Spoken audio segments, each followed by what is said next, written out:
Rəcəb ayında 5 qızıl əməl. Mübarək Rəcəb ayı Allaha daha yaxın olmaq və onunla daha yaxın rabitə qurmaq, həmçinin özünü islah üçün münasib və əlverişli bir fürsətdir. Bu fürsətdən layiqincə bəhrələnmək üçün ay boyunca 5 əməlin yerinə yetirilməsi daha çox tövsiyə olunur. 1. Tövbə və istiğfar etmək.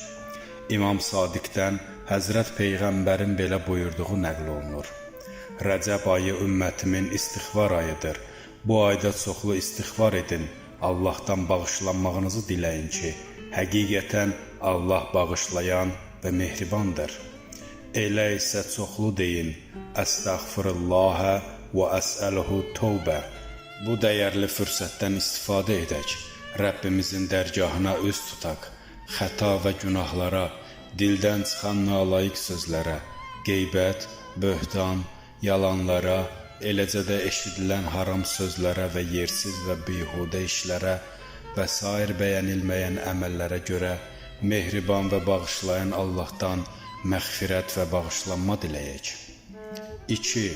Oruc tutmaq. Rəcəb ayında oruc tutmağın fəzilət və savabı olduqca çoxdur. İmam Baqir əleyhissalam buyurur: Hər kəs Rəcəb ayının əvvəli, ya ortası və ya axırından bir gün oruç tutsa, Allah Taala cənnəti ona vacib edəcək və onu qiyamət günü bizimlə bir yerdə məşhur edəcəkdir. Hər kim Rəcəb ayında 2 gün oruç tutarsa, Allah tərəfindən ona deyilər: Bu gün yenidən həyatına başla və yaxşı əməllər et ki, sənin keçmiş günahların bağışlandı. Hər kəs Rəcəb ayında 3 gün oruç tutarsa ona deyilər: Sənin keçmiş və gələcək səhvən edəcəyin günahların bağışlandı. Mömin qardaşlarından kimi istəyirsənsə, Allahın izni ilə şəfaət et. Hər kəs Rəcəb ayında 7 gün oruç tutarsa, cəhənnəmin 7 qapısı onun üzünə bağlanacaq. Hər kəs Rəcəb ayında 8 gün oruç tutarsa, cənnətin 8 qapısı onun üzünə açıq olacaq və hansı qapıdan istəsə daxil olacaqdır. 3.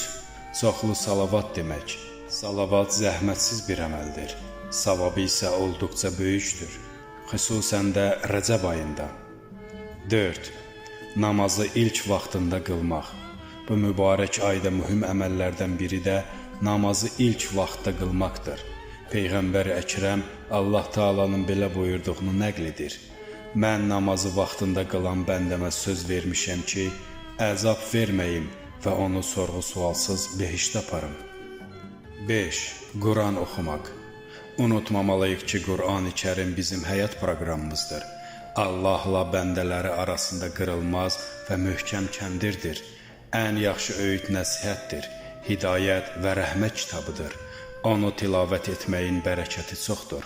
Hər gün Quranla ünsiyyətdə olmaq, gündə bir neçə ayə də olsa tilavət etmək qərarını elə bu aydan verək və beləcə bu əməli gündəlik təkrarlamaqla Rəcəb ayının nurani anlarından layiqincə bəhrələnək.